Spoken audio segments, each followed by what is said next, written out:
Thank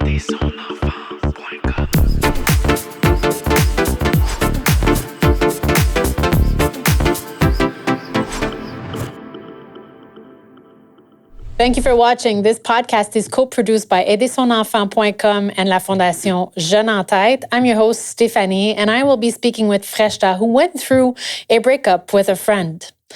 Freshta, thank you for being here. Thank you for sharing your story.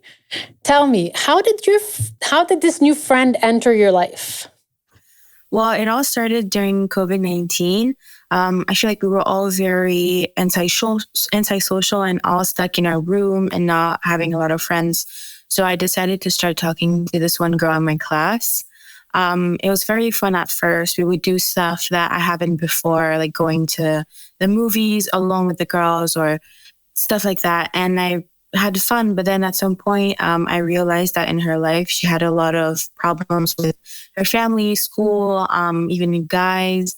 And I felt like at some point it was a lot of negative energy that I didn't really want at the beginning of the friendship. So, yeah. So it felt very bearing, like you were the shoulder that she would cry on. Is that correct? Yeah, it really was.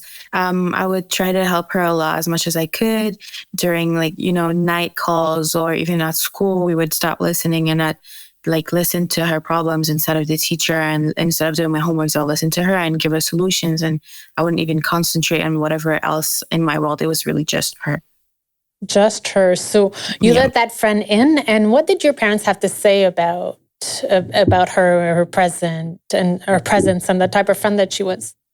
Well, at first, she would come over to my house, and my parents wouldn't say a lot. They would just, give a little sneaky, not remarks, but they would look around and they would give us little looks like, hey, I don't think she's a right person for you. But I would ignore them because she was my only friend at the time, and I would do anything for her. I wouldn't listen to anyone. She really was it for me. I wouldn't listen to them.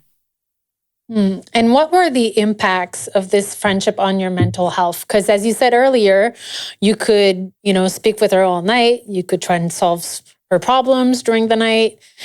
You were losing some sleep over that. Yeah.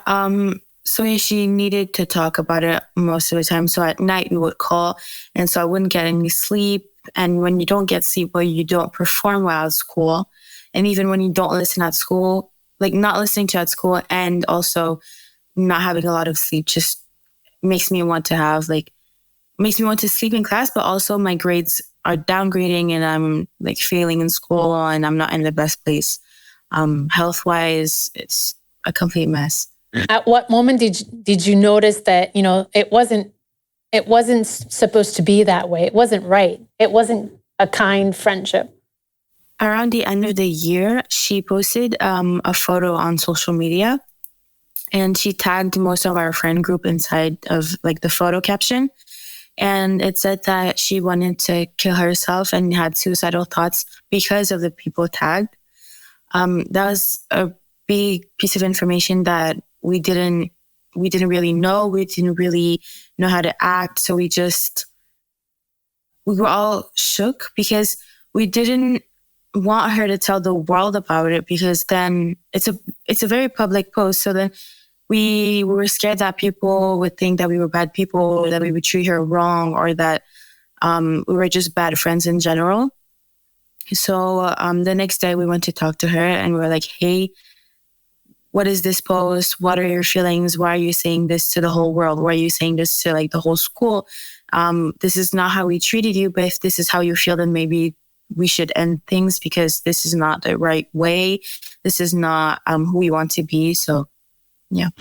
Well, it must have been quite the shock, because you seem to have been there for her throughout everything that was going on in her life. How did you personally receive that post and her saying, hey, you're not a good friend to me. I'm having suicidal thoughts because of you? It's really shocking and draining at the same time, because you're there for that person and you're giving everything you've got, and yet you're not receiving anything. And that person saying, that wasn't anything for me. That's nothing. It's draining, because you're giving everything you've got and it's still not enough. So you ended the friendship?